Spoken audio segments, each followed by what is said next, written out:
udon noodles, some miso paste, carrot, spring onion. Hell yeah. Fancy food and nutritious meal for Crumbly Jack. This is my mum. She spends a lot of time, along with lots of the other parents, you know, helping us, and this is, you know, her house that we practice in 5 nights a week.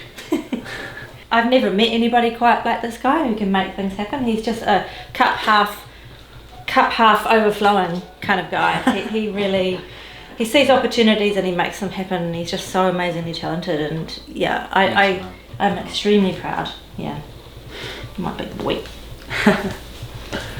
As a band, we're all really thankful for Roger Fox, because probably without him we wouldn't have all met and become Crumbly Jack. I'd known of the other guys in the band from another band that they're in, Mel Stevenson, and when I got a message from Lewis Holland, I was like, oh my goodness, and he asked me if I'd like to come and have a jam with them in Wellington. I was like, of course I will come down from Palmerston North. I will drive the 2 hours to come and, to come and play with you. All of the best music has an element of spontaneity in it. If not in the performance, while you're writing it.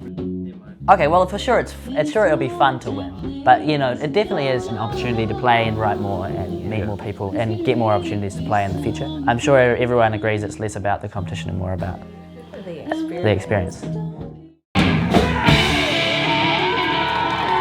At least 4 songs. 4? Oh no. We need to write 2 more. What? We did write 2 more songs. We did do that. We did it. And we played them. And they were good. And they were alright. What did you say was your inspiration for Bridges Deep again? Pixies. Yeah, it was Pixies. But then I'm on Fire was like Cure, wasn't it? Yeah. And then Teeny Bopper Rock was like, I'm just gonna write the most Pixies song I can possible. Didn't we hate that one because it sounded like a Kings of Leon We song? did, we did. Original. This is one of my biggest influences, Young Lean.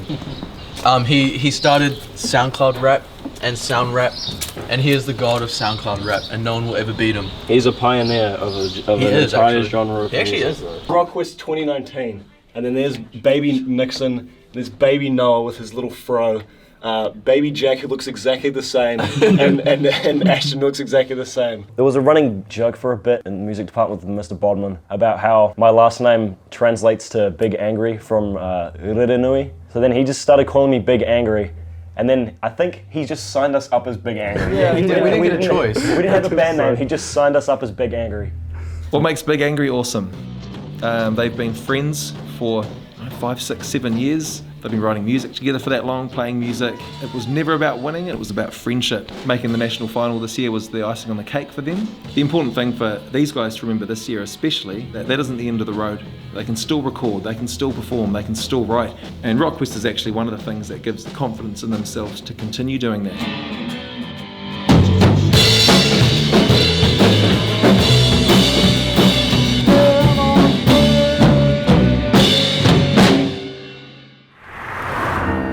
You got sweet like the music. Whoa. You got sweet like the music. Kia ora, my name is Matthew Nom. I am Matthew Nom. Can we keep that? I am one of the national finalists, part of the Rockquest solo duos with Esther. We're in my hometown, Gisborne. This TikTok is by Rob Ruha and Kahau. It's based around these areas, Toplika Bay, State Highway 35, so yeah. Matthew's our entertainer in the family.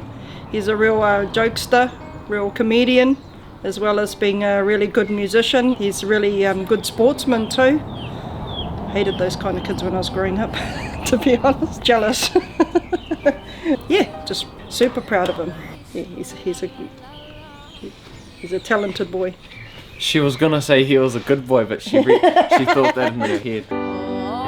I had an accident about 6 or 5 years ago. I was living in Gisborne and I was in hospital for about a year.